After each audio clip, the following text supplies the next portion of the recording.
The Great Plains is also home to the most numerous species of large wild mammal on Earth. 30 million buffalo. Herds up to 25 miles long race to summer breeding grounds. A collision course with the modern world.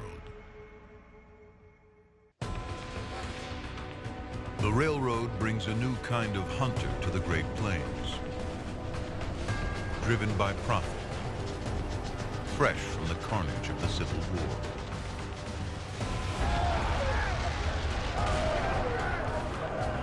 Two million rifles are in circulation. Over 1 million veterans trained to use them have a new target in their sights. Frank Mayer, Civil War vet, buffalo hunter.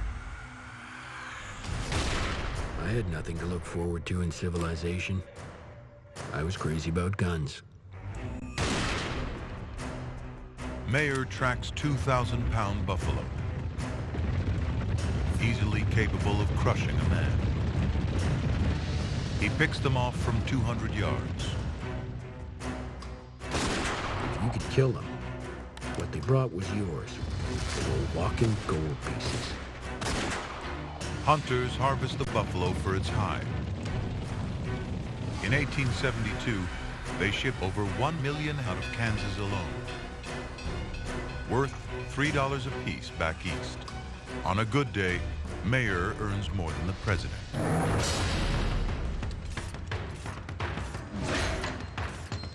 Factories use long strips of buffalo leather as drive belts.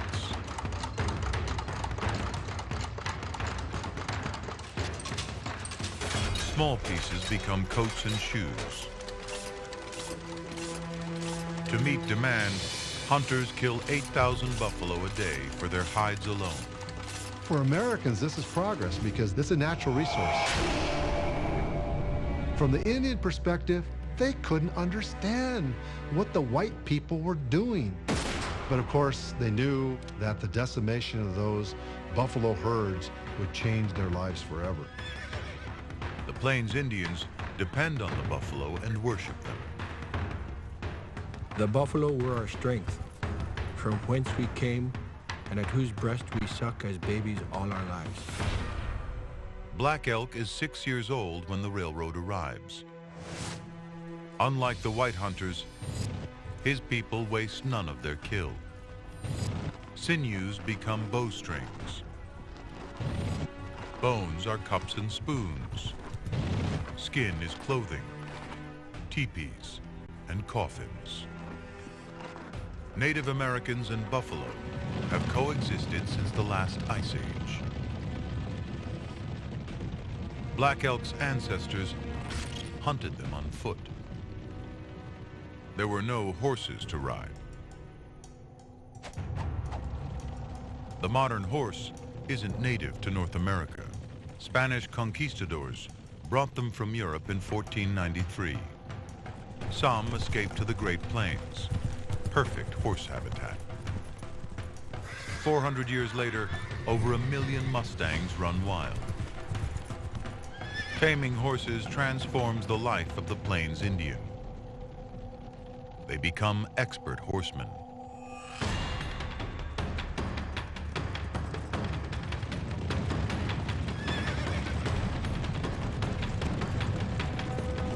The battle cry went up, "Okay!" which means to charge, and the hunters went in for the kill. On horseback, the bow is the weapon of choice. In the time it takes to reload a gun, a warrior can ride 300 yards and fire 20 arrows. Buffalo can run at 35 miles an hour. Hunts cover hundreds of miles over many days. It can take 15 arrows to kill a buffalo. White hunters like Frank Mayer use a single cartridge. He aims for the lungs. A clean kill drops a buffalo without disturbing the herd.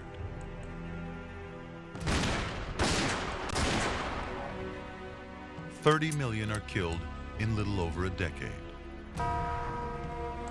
After hunters take the hides, trainloads of men arrive to pick their carcasses.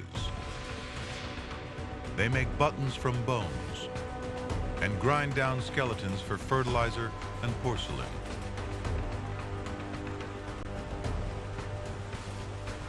The primary resource keeping Native Americans alive is gone. Facing starvation, they're forced onto reservations. My great-great-grandmother, Grandma Big Eagle, was alive when buffalo hunting ended.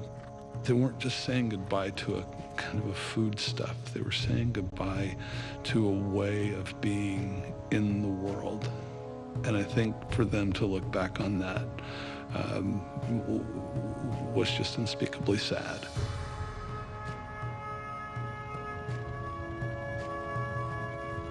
In 1889, just 85 wild buffalo exist in the whole United States.